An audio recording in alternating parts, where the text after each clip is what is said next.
부처의 지혜를 이룬다 하는 것이 이제 불교의 가르침이죠. 불법의 가르침입니다. 예, 5가지 문은 안일이 설심이, 안으로는 의식의 문을 하나 두고 있습니다. 그래서 의식의 문은 심, 의식 요 3개를 의식의 문이라고 합니다. 예. 자, 본성은 왕이라고 할 수 있는 것이고, 본성이 있으면은 왕이 자기 본래의 자리에 있는 것이고, 본성이 상실되면은 왕이 자기의 자리를 이탈해 없는 것이 됩니다. 그래서 성은 모든 것을 다 근원적인 생명의 작용으로 이루은 것을 우리의 육근 육식의 모든 작용을 왕이 다 지도하는 지시하는 것과 같다. 근데 성이 있으면은 본성이 있으면 왕이 그 자리에 있는 것이고 본성이 없으면 왕이 없는 것이 됩니다. 그래서 본성이 있다는 것은 열애의 부처의 지혜가 있는 것이고 본성이 없다라고 하는 것은 바로 무명무지에 따라서 중생심이 돼버리는 그 상태를 말하죠. 본성의 작용이 있으면은 몸과 마음의 지혜가 이루어지고 신심이 존하다 하는 것은 몸과 마음의 지혜가 본성의 작용과 더불어 함께 이루어지는 것을 말합니다. 여기서 몸과 마음의 작용이 바로 지혜로서 함께 이루어지는 것을 신심은 요때 불이라고 합니다. 신심이 함께 이루어져요. 몸과 마음이 따로 이루어지면 작용하면은 자의식이 들어간 것이고 본성의 작용은 몸과 마음이 불이로 이루어집니다. 불이. 그래서 이제 신심이려, 신심불이 이런 말씀입니다. 신심이려 이런 말씀인데 몸과 마음이 하나로 이루어질 때는 본성의 지혜로 이루어지는 것이고 마음의 작용은 몸이 따로 자기 몸, 자기 마음 작용이 따로따로 이루어지는 거죠. 본성의 작용이 떠나면은 신심의 작용이 파괴돼 버린다. 그래서 몸과 마음의 작용이 일체로 이루어지지 않고 몸 따로 마음 따로 파괴돼 버려서 작용하게 됩니다. 이제 신심이 하나가 되었으면은 바로 이제 평화가 이루어지는데 몸과 마음이 파괴되니까 몸은 몸대로 마음은 마음대로 갈등을 만들어가게 되는 것을 이렇게 표현했습니다. 그래서 몸과 마음의 작용이 서로 균형을 잃어버린다 하는 것을 괴라고 표현해요. 파괴된다. 균형을 잃어버립니다. 몸은 몸대로 마음은 마음대로 따로따로 작용하는 거죠. 그죠? 그런 여러 가지 조화를 잃어버렸다. 부처의 지혜는 바로 자성의 작용으로 이루어지는 것이요. 여기서 부처라고 하는 것은 부처님이라고 번역하면 안 됩니다. 부처의 지혜는 바로 자성의 지혜 작용으로 이루어지는 것이다. 여기서 자성의 작이라는 것은 자성이 생명활동으로 작용하는 것을 말하기 때문에 자성이 차별, 분별심을 초월해서 불의의 지혜로 작용하는 것은 부처라고 해요. 부처의 지혜라고 합니다. 이 때문에 요 경전이라든가 다른 데 어록에 볼 때는 부자를 써놓으면요. 부처님이라고 이렇게 번역하는 경우가 있는데 그것은 조금 곤란하죠. 부처님은 인칭이 되어버립니다. 이 때문에 부처의 지혜를 이루는 것은 자성의 생명의 작용으로 이루어지는 것이다. 막향신뢰구하라. 몸 밖에서 부처의 지혜를 구하려고 하지 말라. 여기 이제 부처의 지혜는 본성의 작용, 자성의 지혜로 작용할 때 부처의 지혜가 이루어지는데 몸 밖에서 부처의 지혜를 구하려는들 구해질 수가 없죠. 그 때문에 이걸 마음 밖에서 도를 구하는 것은 외도다 이런 말씀입니다. 심외구법자.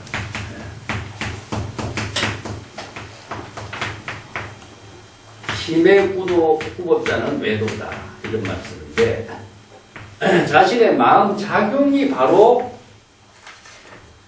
법을 이루고 부처의 지혜를 이루는데 몸과 마음 밖에서 이렇게 대상 경계를 추구하는 거죠. 그게 마음 밖에서 부처를 구한다, 마음 밖에서 깨달음을 구한다, 몸 밖에서 어떤 극락정토를 구한다.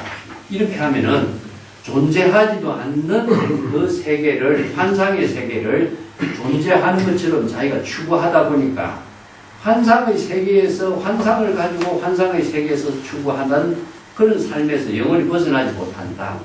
이제 진실이라고 하는 것 자체는 궁극적으로 무엇이냐 하면은 마음의 지혜가 작용하는 것만이 진실일 뿐이죠. 예. 이게 불교는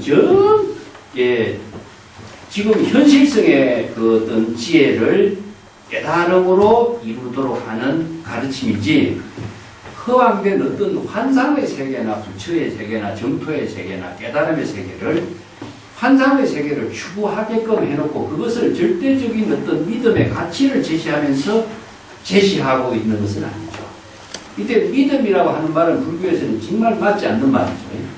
신심이란 말 쓰는데 철저한 진실이 된 삶을 스스로 확실하게 만들어가는 지혜의 작용, 생명의 작용에다가 초점을 두고 있는 겁니다. 그래서 이제 불이라고 하는 말을 쓰면요, 이건 사람이 아니다 그런 말이 아니고 중생이 아니라는 뜻입니다. 그래서 이제 기녀 본성의 지혜를 부처라고 했을 때에 중생심으로 작용하는 중생이 아니라 부처의 지혜로, 진여 자성의 지혜로 이루어지는 깨달음의 경지의 삶을 부처라고 표현하는 거죠. 근데 절대적인 부처의 경지가 있는 것은 아니고 지혜의 작용일 뿐이다. 그래서 몸 밖에서나 마음 밖에서 부처를 구하려고 하지 말라. 부처라고 하는 것은 자성의 생명의 작용으로 이루어지는 것이 부처인데, 마음 밖에서 몸 밖에서 부처의 생명의 작용을 구하려고 해서는 안 됩니다. 그 많은 사람들이 중국에서도 고전에서도 그렇죠. 도를 구하려고 하는 사람들이 도를 전부 다 밖에서, 마음 밖에서, 몸 밖에서, 대상 경계에서 추구하는 거죠. 그래서 이제 그러한 것을 험한 경계를 추구하고 있다. 이런 자성이 미혹한즉 부처라고 한들 바로 부처라고 하지만 이것은 바로 중생이 되는 것이다. 고정된 부처가 없어요. 그렇기 때문에 부처는 바로 자성의 깨달음의 지혜로 생명으로 작용했을 때 부처라고 했는 것이고, 또 중생이라고 한들 중생이 고정된 중생도 없어요. 자성을 깨달아서 지혜로 작용하면은 중생이 바로 부처가 되는 거죠. 그렇기 때문에 중생과 부처라고 하는 것은 서로가 서로를 깨달음으로 아니면 미혹으로 이끌어가는 하나의 방편의 언어에 불과하다. 고정된 중생, 고정된 부처는 있을 수가 없다. 그래서 이제 부처의 지혜를 이루는 것은 자성의 지혜, 작용인 것이고, 자성이 미혹해서 중생이 될 때는 부처라고 하는들 고정된 부처도 없다. 이러면 미라고 하는 것은 방향을 잃어버린 걸 말합니다.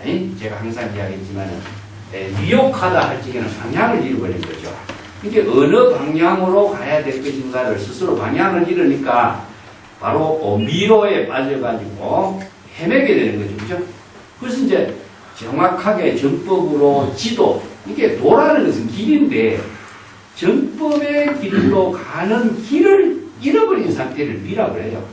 이것은 무엇이냐? 바로 바른 착각 속에서 스스로 망상과 망념 속에서 대상 경계를 마음 밖에서 부처를 구하고 마음 밖에서 정토를 구하려고 하니까 그것이 미혹할 수밖에. 그래서 이제 본래로 되돌아가는 것은 무엇이냐? 미혹에서 벗어나는 것이다. 그런 말씀. 부처라고 하는 것은 바로 미혹할 때는 중생이라고 하는 것이다. 자성을 자각해서 깨닫게 될 때 중생도 곧 부처의 지혜를 이루는 것이니, 그래서 중생이 곧 부처가 된다 이런 말도 표현하는 말 번역은 이렇게 할 수가 있어요. 그렇지만은 중생은 무엇이냐 하면은 수없이 많은 번뇌 망념을 일으키는 자가 중생이지 중생이 없어요. 이게 똑같은 사람이라도 번뇌 망념을 많이 일으키면 중생이 되는 거고, 자성을 깨달아서 자성의 지혜로운 삶을 살면은 바로 부처가 되는 거죠. 그렇기 때문에 중생이 된다든가 부처의 지혜를 이룬다든가 이런 표현이 가장 정확하거든요. 예, 자성을 깨달은 적 중생도 부처의 지혜를 이루게 되는 것이요. 자성에 미혹한 적 부처도 중생의 미혹이 되어버린다. 이런 표현이 되겠죠. 그죠? 자비심은 바로 관세음 보살인 것이요. 이게 이제 자비라고 하는 것은 바로 관세음 보살인데, 관세음 보살은 자비의 화신이라고 그러죠. 그죠? 그래서 불교에서 이제 이상직이 인격으로 제시합니다. 그 수없이 많은 부처가 등장하고 수없이 많은 보살이 이제 등장하는데, 부처의 지혜를 이룬 경지에서 자비심으로서 중생을 구제하는 원력을 실행하는 원을 세운 보살을 관세음 보살이라고 그러죠. 그래서 관음이라고 하는데, 관음은 무엇이냐 하면은 중생의 소리를 듣는다는 이야기죠. 그래서 중생의 고통의 소리, 중생의 여러 가지 불안과 불편함을 느끼고 있는 신음의 소리, 이 소리를 다 관찰해서 중생의 모든 소리를 듣고 바로 깨달음을 이루고자 자비심을 베푸는 보살, 그런 의미로 관세음 보살입니다. 세간의 모든 중생의 소리를 모두 관찰해서 듣고 그 세간의 모든 중생을 구제하는 원력을 자비심으로 베푸는 보살, 그래서 관세음 보살 그러죠. 그래서 자비심을 실행하는 것이 바로 자신이 관세음 보살이 되는 것이요. 그 관세음 보살이 따로 존재하는 것이 아니라 이런 원력을 자비심으로 실행할 때 자신이 바로 관세음 보살이 되는 거죠.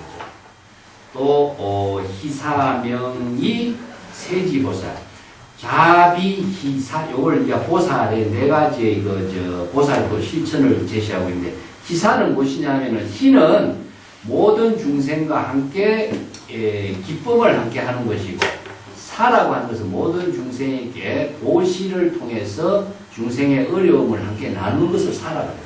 이 사라고 하는 것은요, 희사한다 이런 말 함께 쓰죠, 우리는. 그죠? 자신이 가지고 있는 능력을 베푸는 것을 희사한다 쓰는데, 이거 불교에서 나오는 거죠. 그 희는 무엇이냐 하면 자비심을 함께 베푸는 것이 희인데, 사는 무엇이냐? 바로 자신의 아낌없이 나누어지는 것을 사라고 해요. 이게 보시행을 하는 거다. 자신의 지혜와 능력을 다 아낌없이 함께 나누어서 중생과 함께 하는 삶을, 생명활동을 함께 나누는 것을 자비희사 이런 말씀이에요. 그래서 사는 베푸다 그런 의미입니다. 이건 세지는 대세지 보살입니다. 관세음 보살, 대세지 보살인데, 관세음 보살하고 대세지 보살은 우리가 봇다에 가면은 본존부를 모시놓고 양쪽에 두 보살님을 모시놨어요. 그죠? 한쪽에는 관세음 보살, 대세지 보살, 아미타불 모시놓은 곳은 그렇게 되어 있고, 또 서가모니 부처님 모신 데는 문수보살, 보현보살 모셔놨습니다. 그래서 이걸 본존부를 하고, 또 보살 두 분은 본존의 지혜와 자비를 베푸는 구체적인 실천행을 하는 보살을 이렇게 모신 거죠. 그러니까 한 부처가 두 보살을 전부 다 부족하고 있는 거죠. 그래서 본존불은 부처는 본존이고, 본존은 지혜를 부족하고 있지만 그 지혜를 구체적으로 펼치는 분은 누구냐? 보살입니다. 그래서 자비희사의 보살을 관세음 보살과 대세지 보살이 아미타불의 지혜를 베푸는 자비희사의 보살입니다.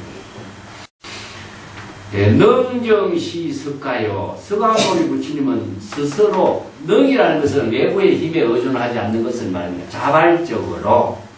자발적으로 스스로 청정한 지혜를 이루는 것이 바로 서가모니 부처가 되는 것이요.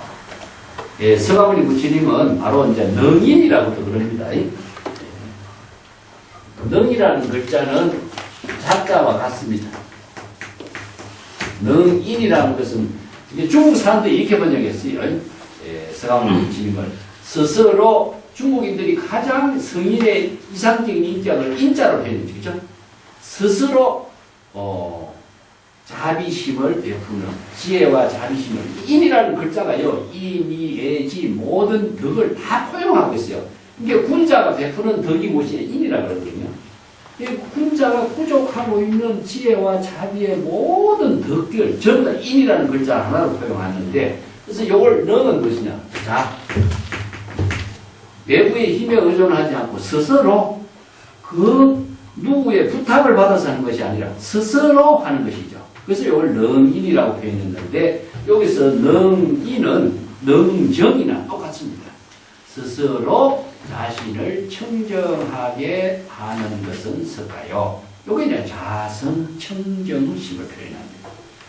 자성청정심은 항상 깨달음의 지혜로운 생명의 작용이기 때문에 자성청정심이 돼요. 그건 뭐냐 물이 흘러가는 때 외부의 힘에 의존하지 않고 스스로 청정한 물을 만드는 거죠.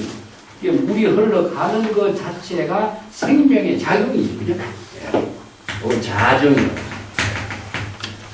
자정이나 능정이나 같은 말인데 이것은 물이 스스로 흘러가면서 스스로 청정하게 작용하는 생명의 작용이 이루어지죠. 이 때문에 청정한 작용은 무엇이냐 하면은 하나는 지혜고 하나는 자비를 나타내요. 그래서 지혜는 스스로 청정하게 하는 힘인 것이고 상고보리거든요. 그 청정한 힘이 자비심으로서 이체 만물에게 생명을 제공해 주는 것은 뭐죠? 바로 자비가 됩니다. 그래서 자정 능력은 상고보리 하와중생의 덕을 스스로 자연스럽게 실행합니다. 이게 뭐 어떤 목적을 두고 실행하는 건 아니죠. 그래서 이제 능인이라든가 자정이라든가 이렇게 표현합니다. 능정이란 말은 석가의 깨달음의 경지를 이루는 것이요. 평직은 즉시 미륵이라. 평직은 평등입니다. 평등. 평은 바로 이제 평등을 말하고 직이라는 것은 굽어 있는 것이 아니라 바로 평등의 지혜를 그대로 실행하는 것을 평직이라 그러거든요. 직심, 평등한 직심을 실행한다. 평등은 본성의 작용이고 직심은 지혜의 작용입니다. 평등한 자비와 직심의 지혜를 실행하는 것이 바로 미륵보살이요. 그래서 미륵보살은 이제 내생에 부처의 지혜를 이루어서 석가부를 개성해서 중생의 사바세계 중생을 교화하는 원력을 실행하는 것이죠. 그래서 일생보처라고 하는 보살입니다. 인나 아상과 인상은 바로 수미상과 같다. 자, 여기에는 자아의식이죠.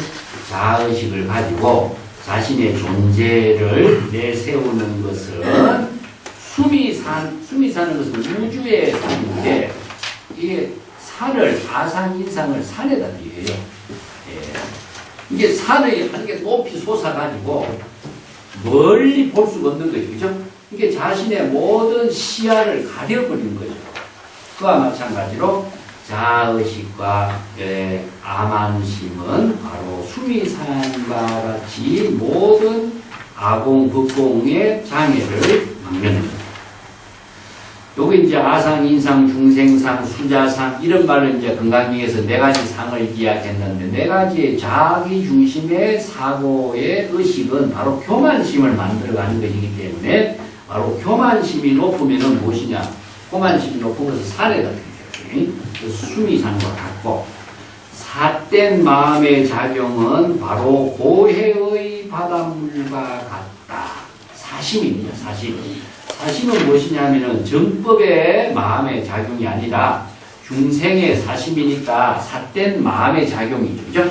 삿된 마음 작용은 자의식에 따른 것이죠. 자의식에 따른 삿된 마음의 작용은 바로 고해의 바닷물과 같다. 자신이 바로 고해의 바다 속에 빠져버리는 것을 만들어요. 이 사심이 남이 그렇게 고해의 바다에 빠지게 하는 것이 아니라 자신의 삿된 견해가 스스로 고해의 바다에 빠지게 만드는 것이다. 그래서 이제 고해라는 것은 생사윤회의 고해, 윤회의 고통을 받는 고해 이런 표현을 써요. 번뇌의 번뇌망념은 바로 고해의 파도가 있는 것과 같고 번뇌망령은 파도가 일어나는 곳에다 비유를 드는 겁니다. 파랑은요, 바람에 따라서 파도가 일어나는 것을 파랑이라 그러거든요. 독심은 바로 악욕과 같고, 여기 산독심을 말하죠. 상진치 산독심은 나쁜 악용이 나타나는 것과 같고, 악용은 모든 나쁜 재앙을 초래하는 용을 악용이, 상진치 산독심은 전부 다 불교에서는 독사에다 비유를 하거든요. 그래서 독한 독을 품는 마음이다 해서 산독심이라고 해요. 그래서 탐진치, 그렇죠? 욕심내는 것, 탐하는 마음, 자의식으로서 어떤 대상을 두고 탐하는 것, 썩내는 마음이죠. 또 치는 어리석은 마음, 이것은 바로 독사의 마음과 같다. 그래서 궁극적으로 자기 자신을 산독심으로 자기 자신을 죽이고 불태운다 그러죠. 그래서 삼계화택도 그것도 비유하는데, 남이 자기를 괴롭히고 죽이는 것이 아니라 자기 스스로의 산독심으로 자기 자신의 마음을 불태워 죽이는 것이다. 진노 적시 별이요. 여기 진노는 번뇌망령의 대상 경계에 집착하는 겁니다. 진은 바로 육권 육진의 번뇌망령의 대상 경계에 분별심을 일으키는 것을 진노라고 합니다. 보고 좋고 나쁘고 미워하고 싫어하고 이런 다양한 번뇌망령을 분별심을 일으키는 것은 어별은 무엇이냐면요, 우리 육진의 번뇌망령이 자라가 물고기와 자란데, 물고기가 자란 무엇이냐, 바로 흙탕물을 일으키는 거다, 이런 의미예요.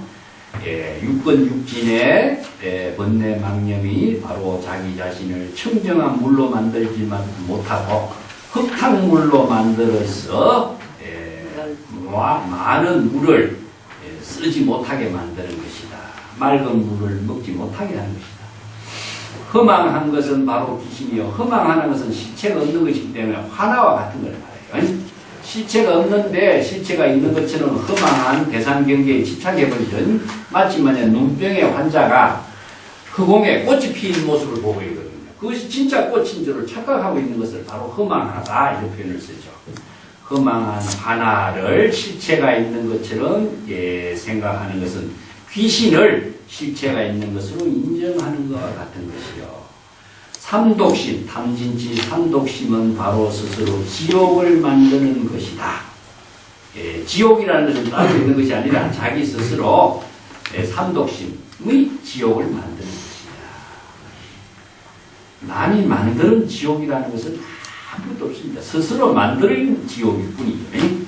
무치 어리석음이라는 것은 바로 축생이라는 것은 바로 방향을 알지 못하기 때문에 헤매고 있는 거죠. 그래서 이제 눈먼 양이 이에 코에 닿는 것은 무조건 먹어야 될 것인지 먹지 말아야 될 것인지 판단하지 못하고 입속에 집어넣는다, 이런 말들을 이제 임진옥에서 하고 있습니다. 먹어야 되는지 안 먹어야 되는지 판단할 수 있는 지혜도 없는 것을 무치라고 합니다. 이것도 축생이다. 자, 여기까지는 이제 나쁜 쪽에서 이야기했고, 십선행을 실천하는 것은 바로 스스로 자기를 천당을 만드는 것이요. 여기 이제 십선행은 우리가 살생, 오개, 그 다음에 입으로 짓는 4가지 청정한 말, 또 의식으로 짓는 탐진치를 청정한 사법으로서 청정하게 할 때 10가지 선행을 이루는 거죠. 이건 이제 계율의 10개를 기본으로 두고 있습니다. 10가지 기본 계율을 잘 실천하는 것은 스스로 천당을 만드는 것이다. 아상, 인상이 없으면은 수미산이 저절로 무너지게 될 것이니. 자, 아상, 인상, 자의식에 따른 아상, 인상이 없을 때 바로 수미산, 즉 자신의 모든 의식의 대상 경계를 가로막고 있는 수미산도 스스로 무너지게 되리라. 삿된 마음을 제거하고 또 고해의 바닷물이 모두 다 고갈될 때 번뇌는 없어지고 파도는 모두 다 소멸하게, 망념의 파도는 모두 다 소멸하게 됩니다. 앞에 있는 부분 말들하고 이제 반대로 표현했죠. 그래서 해수 가락하는 고해의 바닷물이 고갈된 것을 말하고, 제4심은 삿된 중생심으로 자아의식에 따른 삿된 견해의 마음작용을 다 제거하다, 비우다. 이것은 이제 중생심의 번뇌 망심의 사심을 비울 때에 고해의 바닷물이 다 고갈될 것이다. 번뇌가 다 없어지는 경지에는 망념의 파도도 모두 다 소멸하게 될 것이다. 독해가 다 제거되면은, 독해는 바로 이제 삼독심에 따른 여러 가지 장애가 다 제거되면은 의용이 다 끊어지고, 의용은 아까 육근육진의 흙탕물을 일으키고 있는 이제 여러 가지 물고기들이라고 그랬죠.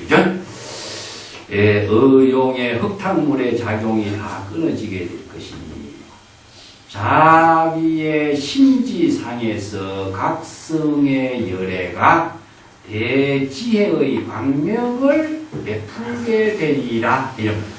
여기서 스스로 심지, 자기의 진여 본심의 근본 땅에서 깨달음의 자성의 열애가, 각성 열애나 자성의 열애는 같습니다.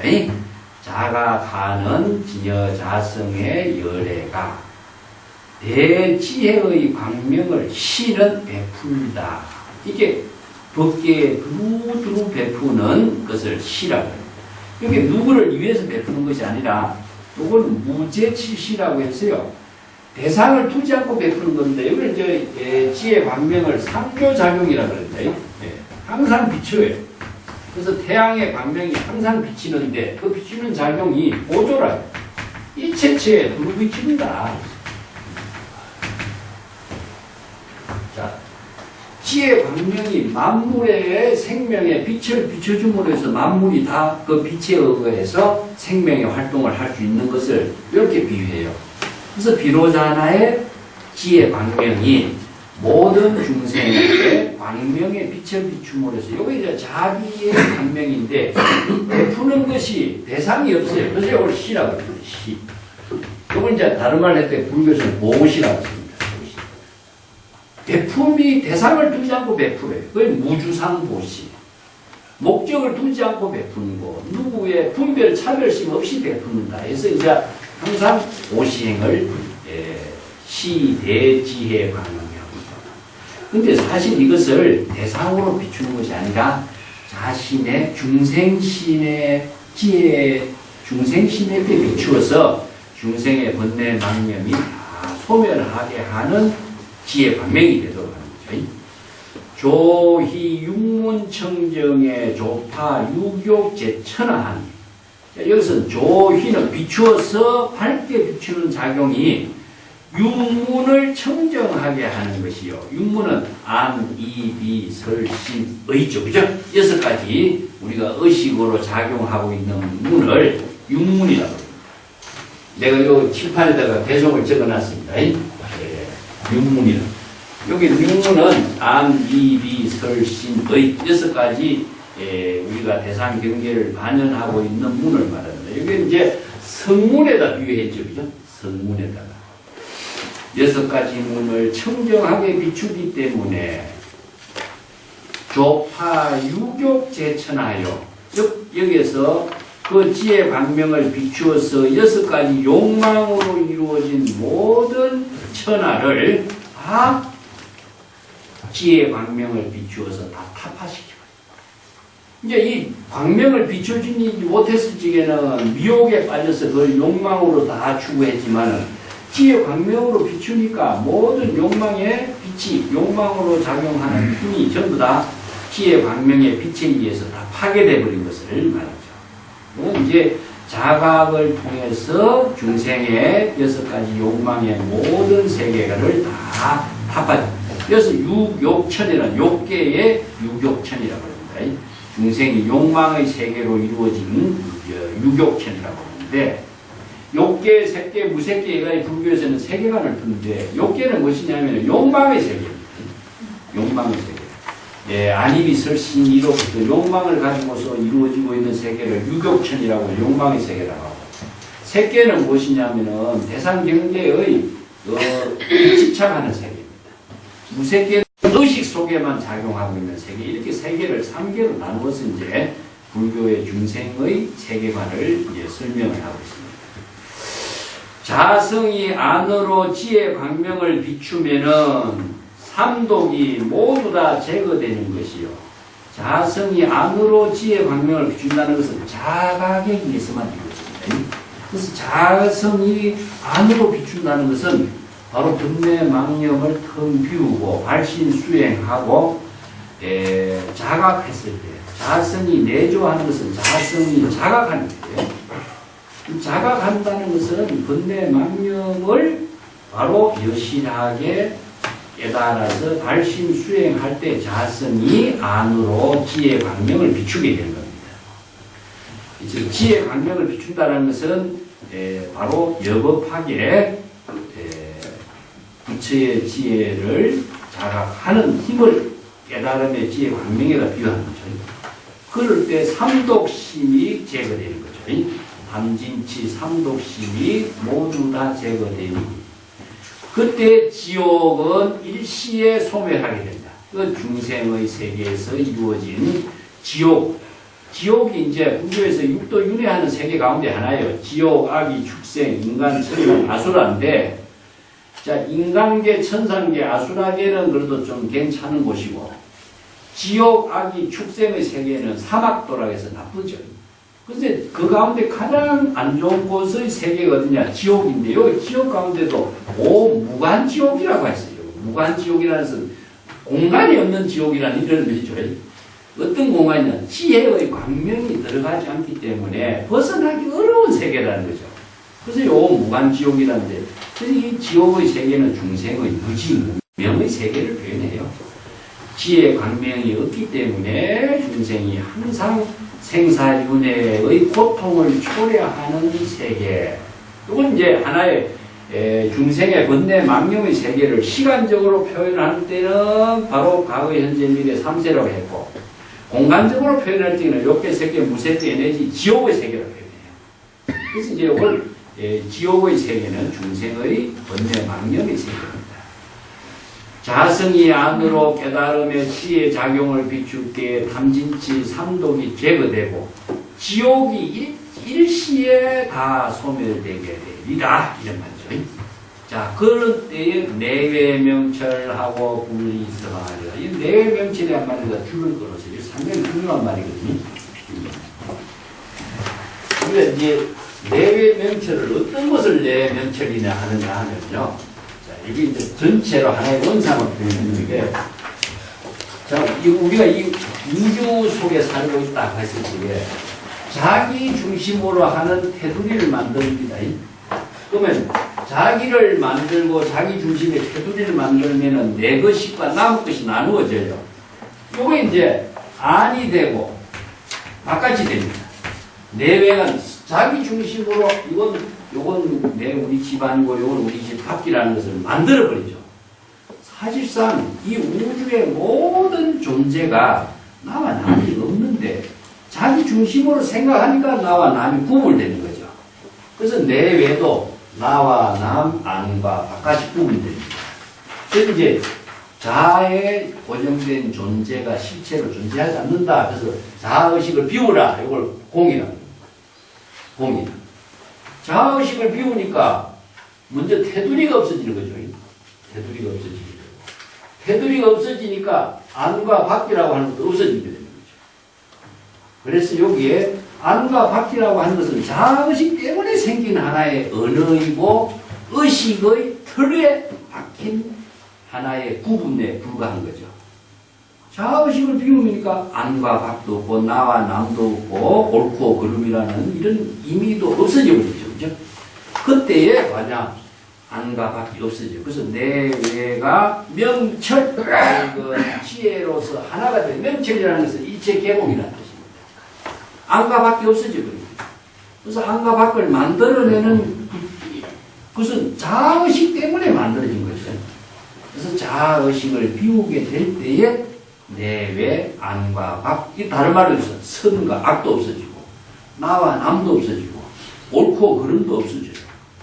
그리고 좋아하고 싫어하는 것도 없어지고 또 미워하고 또 좋아하는 것도 없어져요. 이런 분별심이 모두 다 없어졌을 때에 바로 마음이 평등하게 됩니다.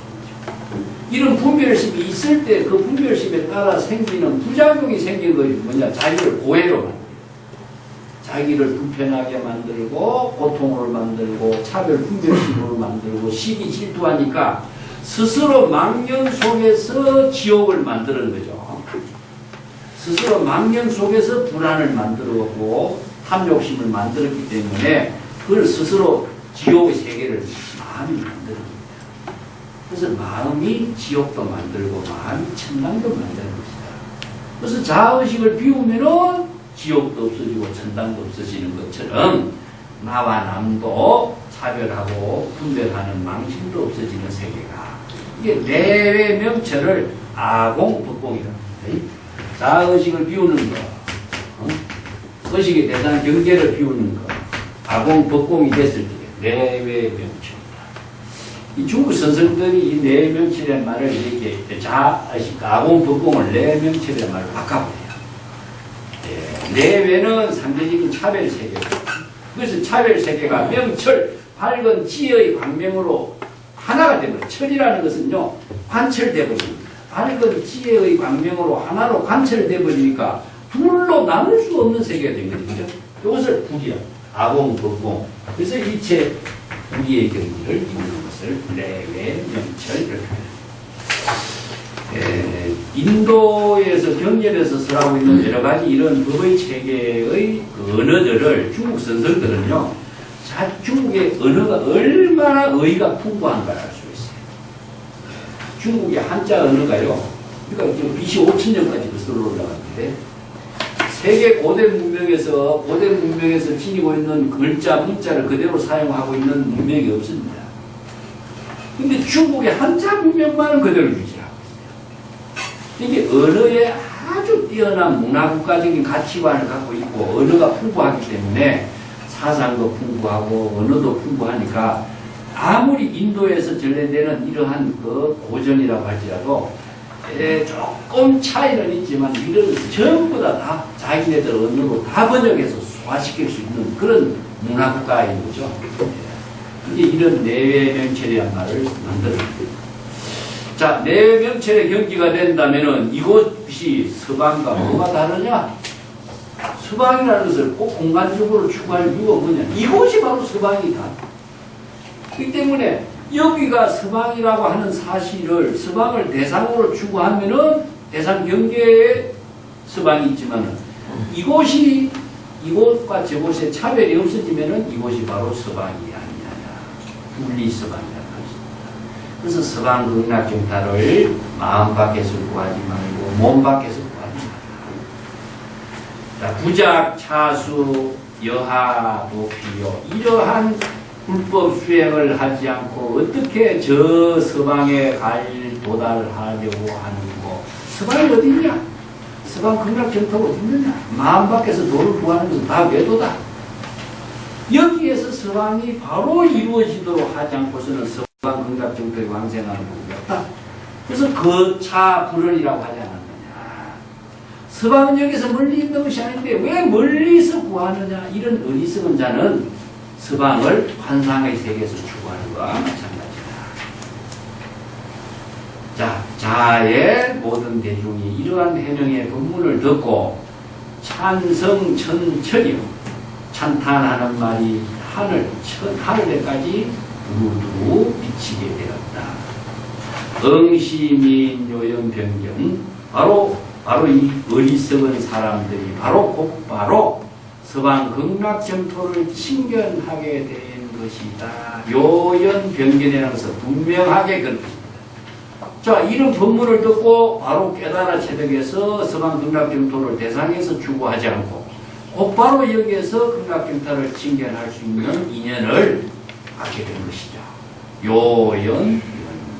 요라는 것은 분명히 여기에서 서방 극락경토를 친견하게 된 것이다. 자, 여기서 진여 자성을 깨달은 것이 바로 서방 극락경타를 실현하게 되는 겁니다. 사군이 예배하고 찬탄하면서 말했습니다. 선제선저로다. 참 훌륭한 법문이고 훌륭한 법문입니다. 그래서 훌륭하고 훌륭하다 이런 뜻은 좀 애매하죠. 참 훌륭한 법문입니다 이런 뜻입니다. 훌륭하고 훌륭한 법문입니다. 온 법계 중생이 문자 일시 오해하니 널리 원하옵건대 법계의 일체의 모든 중생들이 이 법문을 듣고 일시에 깨달아 체득하기를 바랍니다. 원이차 공덕이나 똑같습니다. 자, 이런 해능의 법문을 듣고 바로 서방 극락경토에 왕생할 수 있는 법문을 깨닫고 바로 극락경토를 마음 밖에서나 몸 밖에서 구하지 않고 자신이 바로 지금 여기에서 정토를 이루도록 하는 경지를 체득하기를 바랍니다. 이런 법문이죠. 이 법문을 내가 오늘 이 개송으로서 정리하려고 아미타불 제하반죠. 아미타불은 어느 곳에 있는 곳. 아미타불이 어디 있습니까? 자, 이걸 이제 알아야 돼. 우리가 연구를 할 적에 남아미타불 연구를 하고 간세음보살 연구를 할 적에 간세음보살이 따로 있다고 생각 안 되는 내가 지금 연구를 하는 이 발심 수행의 지혜가 바로 간세음보살이 되고 아미타불이 돼요. 그래서 아미타불이 어디 있는가? 잘 봐라. 착덕신도 이 마음입니다. 자신의 마음에서 아미타불을 잘 깨달아 체득해서 자신이 아미타불을 연구를 하는 그 마음에서 아미타불을 착득 깨달아 체득해라.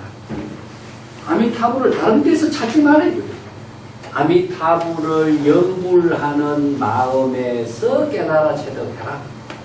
그리고 깨달아 아미타불을 연구를 하는 그 연불에 자각하는 그 마음을 잃어버리지 마. 상실하지 마라. 그래서 연불하는 그 지혜 작용이 아미타불이기 때문에 나무 아미타불 연불하는 그 지혜가 바로 마음에서 아미타불을 깨닫는 것이고 그 아미타불을 깨닫는 그 마음의 지혜 작용을 망각하지 마라. 간절하게 바라노니 아미타불을 자각하는 그 마음을 상실하지 잃어버리지 말라. 요게 절망. 간절하게 바라노니 아미타불을 자각하는 마음의 작용을 망각하지 마라. 왜냐하면 다른 생각을 하면 어떻게 되죠? 바로 아미타불이 없어지게 되죠. 아미타불을 자각하는 연불이 없어지면은 바로 잃어버리게 돼요. 잃어버리게 된다면은 중생심이 그러면 아미타불을 자각했을 때 자신이 아미타불이 되고 부처의 지혜가 되는데 망각을 하게 된다면 바로 그 자리에서 중생이 되는 거죠. 그렇기 때문에 간절하게 바라노니 망각하지 마라. 아미타불을 자각하는 그 지혜를 망각하지 마라. 자, 영도, 영궁은 이건 같은 말이죠. 근데 망념이 중생 아미타불을 연구를 할 때에 연구를 함과 동시에 아미타불을 자각하는 그 지혜에 의해서 번뇌 망념이 다 없어지는 겁니다. 번뇌 망념이 이르고 전 번뇌 망념이 다 해서 무념처 번뇌 망념이 없는 경지에 이르게 되리니 이런 말이죠. 요의 영은요. 망념이 다 아미타불을 자각하는 지혜에 의해서 번뇌 망념이 다 소멸되버려요. 그 다 소멸된 경지가 무념처인 겁니다. 번뇌 망념이 없는 그 경지가 바로 무엇이냐 하면은 무념처는 바로 우리들이 진여자성입니다. 진여자성의 경지에서 요걸 다른 말로 하면 변성이 되고 아미타불을 친견한 그 경지가 돼요. 그래서 번뇌 망념이 다 소멸하고 소멸된 그 경지, 번뇌 망념이 없는 무념의 경지에 이르게 되면은 안입이 설신이 6가지 우리들의 눈, 귀, 코, 입, 혀, 몸에서 항상 지혜의 광명이 자금강이라는 것은 자금색 광명이라고 하는데 지혜, 부처의 지혜 광명이 항상 빛나게 되리라. 그러면 이 몸 자체가 어떻게 됩니까? 바로 아미타불의 지혜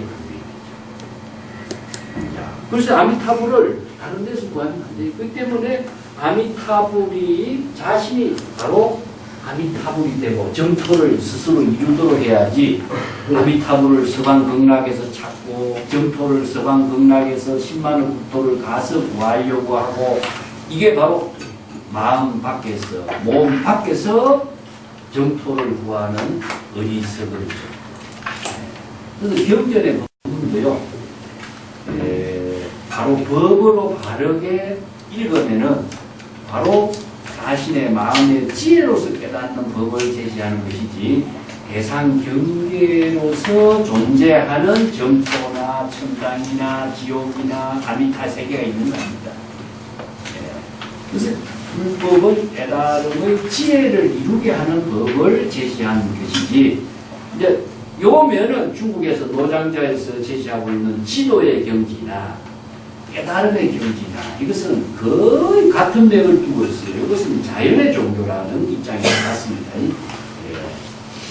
그래서 돌을 찾아서 농산 꼭대기까지 찾아왔지만은 몸을 찾아도 몸을 찾지 못했다는 유명한 그런 그 비구니의 오도송도 있죠. 그죠? 몸이 시방 세계에 함께 오는 것이지 어느 공간에만 몸이 오는 거 아니잖아요. 요 이야기가 모리스 메틀링크입니까? 지루하고 미지루하고 파란색 찾는 그 1912년도 노벨 문학상의 그 소재하고 똑같죠. 항상 마음 밖에서 찾아야지 마음 안에서 찾아야지 마음 밖에서 찾지 말라 하는. 자, 오늘 몇 가지 하고